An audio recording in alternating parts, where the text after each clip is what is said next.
Sekarang kamu bisa memunculkan pop-up Windows dengan mengklik tombol Home dan kamu bisa melakukan multitasking sambil menonton video analisa pagi tanpa berlangganan YouTube Premium. Hai semuanya, gimana kabar kalian? Semoga selalu dalam keadaan baik. Jadi welcome back again di Andi Kriston Channel dan ini adalah segmen analisa pagi, segmen di mana kita akan mengulas untuk update news dan juga pergerakan dari market, khususnya market dari Bitcoin. Teman-teman, hari ini kita berada di tanggal 4 Februari 2025 ya. Jadi ya hari ini market sedikit mulai lebih baik, ada proses reboisasi hari ini.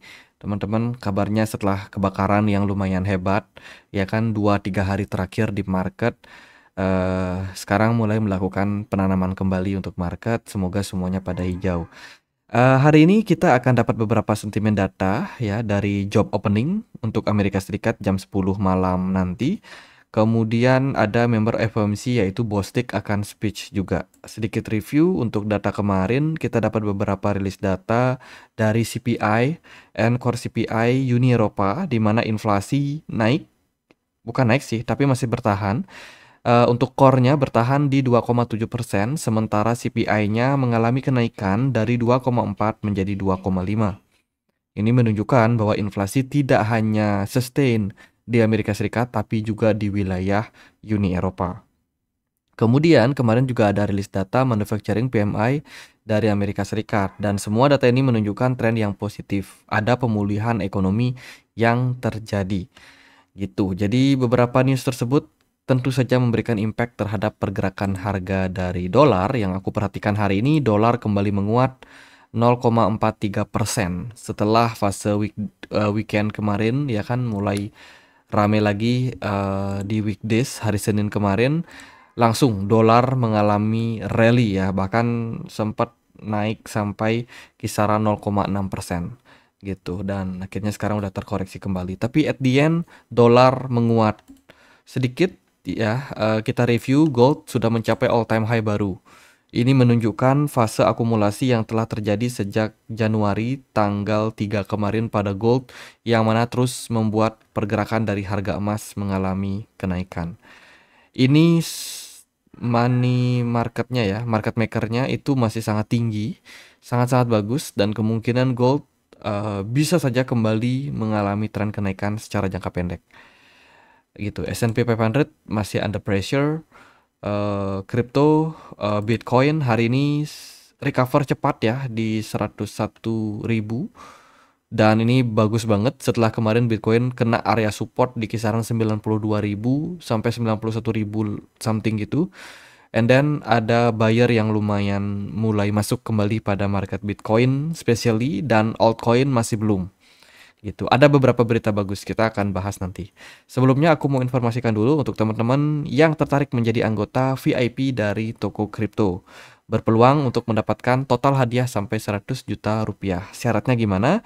Syaratnya teman-teman diminta untuk berpartisipasi dengan campaign ya, memiliki TKO token, dan minimumnya adalah sekitar 10.000 TKO di hold ya sampai periode campaign ini berakhir.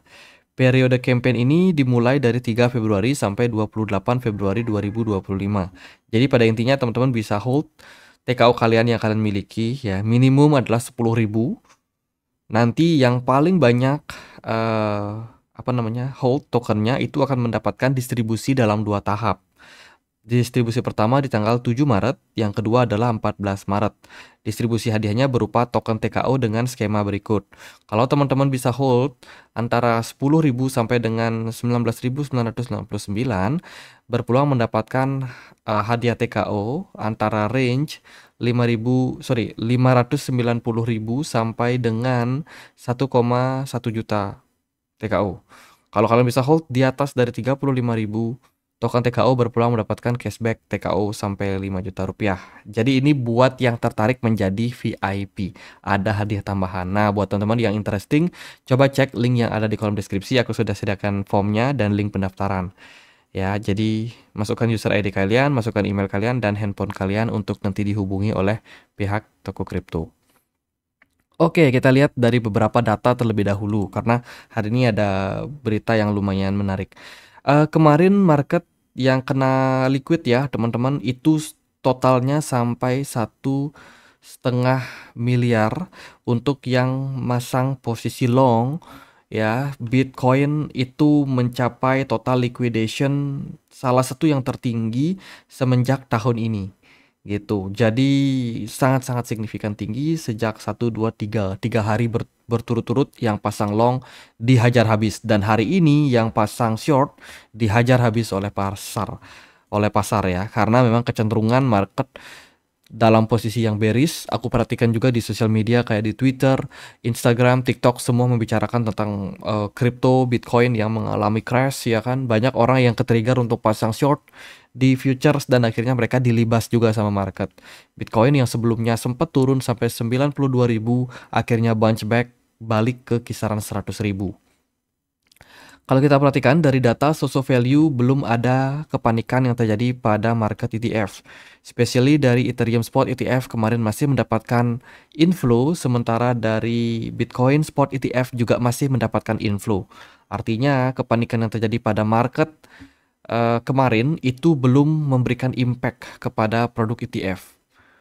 Oh, ini menarik. Apakah para retail di ETF udah diam-diam beli ya ketika memang harga drop signifikan? Gitu. Kemudian ada beberapa token unlock juga yang teman-teman harus perhatikan. Yang pertama adalah Kaspa akan ada unlock 0,67%. Ini lumayan ya, bisa menimbulkan inflasi. Kemudian Ethena unlock 0,25%. Lalu ada Move unlock 2,17%, APT unlock 1,97%. Gitu. Beberapa token tersebut berpotensi akan mendapatkan sedikit pressure.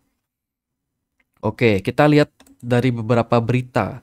Beritanya itu dimulai dari Donald Trump yang memuji tindakan dari Jerome Powell yang sudah tepat ya, pause cut rate ya kan, rate cut. Itu jadi Trump mengomentari kebijakan dari Federal Reserve yang menahan suku bunga di posisinya saat ini. Ya, dan setelah itu Trump langsung memberikan atau menginformasikan terkait dengan kenaikan pajak impor untuk Amerika Serikat gitu. Dan itu sontak bikin market crash ya. Saya tidak tahu maksud Trump ini memuji, apakah dia pengen melakukan semacam pembalasan gitu karena The Fed sendiri nggak pengen untuk pangkas suku bunganya saat ini karena inflasi ya masih sangat tinggi, atau ya Trump ini punya rencana lain seperti itu. Jadi kita tidak tahu secara pasti karena Trump ini benar-benar lincah pergerakannya, itu kita nggak bisa prediksi teman-teman. Kebijakan yang dia ambil itu benar-benar bisa dibilang mendadak ya, tiba-tiba seperti itu, dan juga tidak pandang bulu, sangat-sangat agresif. Dan Cina, Kanada, kemudian juga Meksiko sudah memberikan tanggapannya terkait dengan tarif pajak ya. Yang pertama, Cina merespon terkait dengan kenaikan tarif pajak dari Amerika Serikat yang sampai 10% itu, sekarang mengusulkan pemulihan kesepakatan dagang fase 1 2020. Aku coba cari filenya yang ini. Ternyata memang Cina dan Amerika Serikat sudah membuat kesepakatan di awal di tahun 2020 waktu pemerintahannya Joe Biden terkait dengan kebijakan yang akan diambil. Nah, kurang lebih isi dari kebijakan tersebut adalah Cina akan menahan harga yuan supaya tidak merosot. Ya, tujuannya untuk apa? Supaya Amerika Serikat dan Cina bisa menyudahi sementara perang dagang yang mereka lakukan sebelumnya. Seperti itu. Jadi Cina dengan yuannya itu kan selalu menurunkan nilai yuan. Kenapa? Supaya tarif ekspor mereka bisa diterima. Maksudnya barang-barang ekspor dari Cina itu bisa diterima oleh pasar.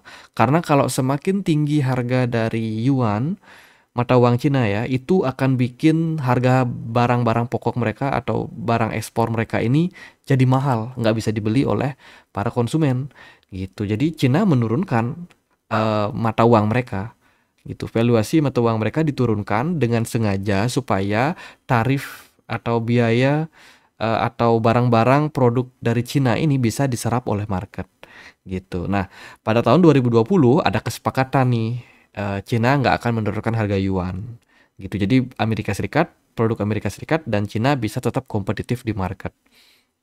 Nah, ketika pemerintahan dari Trump itu seolah-olah nggak ada. Bahkan Cina sempat memberikan ultimatum gitu ya, memberikan desakan bahwa dia akan mengajukan gugatan ke WTO, World Trade Organization, akibat dari Trump yang melakukan kenaikan pajak import. Seperti itu. Jadi intinya respon dari Cina sendiri, dia pengen negosiasi dulu. Ya, Cina pengen negosiasi dulu supaya Amerika Serikat memberikan kebijakan terbarunya. Nah, hal tersebut ternyata sudah berhasil dilakukan untuk untuk negara Meksiko. Meksiko sudah mendapatkan deal terkait dengan delay Trump tarif. Jadi Trump sudah resmi melakukan delay atau penundaan terkait dengan pemberlakuan pajak untuk negara Meksiko gitu. Jadi intinya sikap dari Cina ini mungkin impact dari Trump yang berhasil nego sama Meksiko untuk menunda gitu. Cina juga pengen melakukan hal yang sama karena mereka sebenarnya nggak pengen terjadi trade war. Teman-teman mereka Cina nggak pengen terjadi perang dagang dulu sama Amerika Serikat. Kanada mengambil sikap yang berbeda. Kanada justru menantang ya. Oh, Amerika Serikat udah naikin pajak nih. Mereka nggak mau kalah, teman-teman. Kanada justru terang-terangan berani ya. Berani menanggapi tantangan dari Amerika Serikat ini. Kanada tidak tinggal diam saat Amerika Serikat mengenakan tarif yang tidak dapat dibenarkan dan tidak masuk akal terhadap barang-barang Kanada. Sebagai tanggapan, kami akan terus mengenakan tarif sebesar 25% terhadap produk import Amerika Serikat. Gitu, teman-teman. Ini resmi loh dari governance Kanada. Ya, Kanada berani lawan Amerika Serikat. Tapi Meksiko dan Cina kayaknya pengen negosiasi dulu. Gitu. Pada intinya itu. Kemudian Trump baru saja menunjuk new secretary yaitu Scott Bessent menjadi acting director untuk CFPB, teman-teman. Jadi menjadi pejabat sementara ya. Itu. Jadi kebijakan dari Trump ini lumayan lincah ya. Dalam beberapa waktu saja udah banyak sekali berita-berita yang bikin market goyah, teman-teman. Trump baru saja menandatangani perintah untuk membuat dana kekayaan negara Amerika Serikat mengincar pembelian TikTok. Wow, apalagi nih terobosan yang dilakukan oleh Trump. Teman-teman, dia baru saja menunjuk ya Treasury Secretary-nya atau Menteri Keuangan sementara Scott Bessent karena rencana dari Trump untuk mengakuisisi TikTok. Nah, ini belum tahu nih apakah nanti yang ditunjuk adalah Elon Musk karena Elon Musk yang paling dekat dengan pembelian TikTok. Ya, karena ya TikTok sendiri meskipun dilarang tapi Amerika Serikat nggak anti-anti banget sebenarnya. Gitu. Ya itulah, kita akan lihat seperti apa, apakah Amerika Serikat pengen untuk beli TikTok ke depannya, karena memang TikTok ini menjadi top sosial media saat ini. Dan dikhawatirkan TikTok itu mencuri banyak data dari pengguna Amerika Serikat. Gitu. Makanya untuk melakukan intervensi, Trump, pemerintahan Amerika Serikat itu harus mengakuisisi TikTok juga. Gitu, membeli mayoritas saham supaya mereka bisa untuk mengambil kebijakan-kebijakan di internal TikTok gitu. Jadi ini tujuannya untuk bisnis juga gitu. Itu ya. Kemudian dari berita yang lain datang dari penguasa kripto, Presiden Trump, David Sachs akan mengadakan konferensi pers besok untuk membahas pengamanan Amerika Serikat sebagai pemimpin ekosistem aset digital. Oh, besok akan ada berita terbaru nih dari David Sachs. Gitu. Jadi tunggu aja, hari ini kita berada di tanggal 4 ya. Kemarin tweetnya ini di tanggal 3 Februari jam 11 malam. Berarti baru aja. Harusnya sih hari ini malam nanti itu akan ada pembicaraan atau ada press conference ya yang yang akan mungkin mempengaruhi kebijakan dari kripto. Seperti itu. Kemudian Ton Foundation. Ya, ini baru saja launching dana venture capital senilai 100 juta TVM Ventures ya. Jadi berita terbaru ada pendanaan terbaru dari ekosistem Ton yang pengen untuk membangun startup mereka lebih besar lagi. Proyek-proyek startup yang ada di jaringan Ton yang memang sempat agak sedikit menurun. Coinbase baru saja mendapatkan approval untuk launching crypto service di UK. Ini juga berita yang bagus untuk pengembangan kripto di kawasan UK ya, atau United Kingdom. Oke, gimana Bitcoin? Bitcoin udah mantul. Yes, Bitcoin udah mulai recover. Hari ini Bitcoin diperdagangkan di kisaran level 101.500 something ya. Dan pergerakan Bitcoin ini sudah naik kisaran 3,8 sampai 4%-an. Bitcoin dominan sayang sekali masih dalam posisi yang tinggi sehingga altcoin belum terlalu terdampak dengan kenaikan yang tinggi, kecuali Ondo Finance. Ondo Finance ini dia perform bagus ya, naik 10% hari ini, sementara altcoin yang lain masih belum terlalu banyak gerak. Gitu. Dari saya sih posisi sekarang ini posisi yang lebih baik untuk teman-teman yang memang pengen untuk exit dari market ya. Better lah daripada teman-teman kemarin mengalami panic selling. Impact daripada penurunan yang sangat-sangat tajam pada altcoin. Gitu. Jadi retracement yang terjadi saat ini mungkin karena impact dari Trump yang memang mau membuka diri untuk negosiasi dengan beberapa negara yang sudah dikenaikan tarif pajak yang baru gitu. Jadi intinya adalah Meksiko sudah mendapatkan good news ya dengan penundaan tarif pajak. Cina masih pengen negosiasi dulu, sementara Kanada terang-terangan melawan gitu. Jadi semua tergantung lagi sama berita dari market sih. Yang unik adalah S&P 500 di perdagangan kemarin nggak terlalu gerak ya, sementara Bitcoin justru ada bounce. Jadi ini udah mulai bagus nih untuk market Bitcoin dan juga kripto. Untuk technical sih kalau kita melihat kemarin closing weekly time frame-nya menurut saya lumayan negatif untuk Bitcoin. Ya, jadi negatif. Kemudian tapi di time frame daily karena Bitcoin sudah ada mantul di kisaran level 91.000 ya, di area support tersebut ada pantulan, itu memberikan indikasi positif. Hanya saja belum clear, teman-teman. Belum pasti pergerakan Bitcoin ini bakalan lanjut bagus gitu. Kalau kita bisa closing di atas level 100.000 saja untuk Bitcoin di perdagangan hari ini ya, daily time frame-nya akan mengindikasikan tren yang positif, especially untuk Bitcoin. Memungkinkan untuk Bitcoin kembali balik naik sampai beberapa level ke atas. Saya sendiri nggak berani expect tinggi. Mungkin sampai ke 105 sampai 104. Ya kisaran area tersebut masih lumayan ideal gitu. Tapi untuk altcoin karena Bitcoin dominance-nya masih tinggi dan masih berpeluang naik, hanya beberapa altcoin saja yang bakalan survive. Jadi ini altcoin sedang ibaratnya sedang mengalami seleksi alam, teman-teman. Ada yang cepat mantul, nah itu ciri khas koin-koin yang memang ada bandarnya di dalam, ada market maker yang sangat banyak seperti itu. Tapi ada juga koin-koin yang susah banget naiknya. Nah itu biasanya market makernya masih tidur, masih belum berani naikin harga koinnya. Gitu. Jadi akan kelihatan banget teman-teman. Itu bagi teman-teman yang mungkin masih optimis sama altcoin, apakah masih terbuka peluang? Saya rasa seperti video kemarin. Peluangnya masih ada, cuman makin tipis peluangnya, teman-teman. Sekalipun ada alt season, ada altcoin season, itu kemungkinan tidak akan untuk semua koin. Sebab aku perhatikan banyak token yang memang sudah nyemplung ya, cukup dalam. Nyungsep cukup dalam. Makanya tidak akan semua koin survive di kondisi seperti ini. Koin-koin dengan fundamental yang baik akan tetap bertahan. Saya sendiri belum melakukan update sih, belum melakukan research terbaru terkait dengan koin-koin mana saja yang bagus.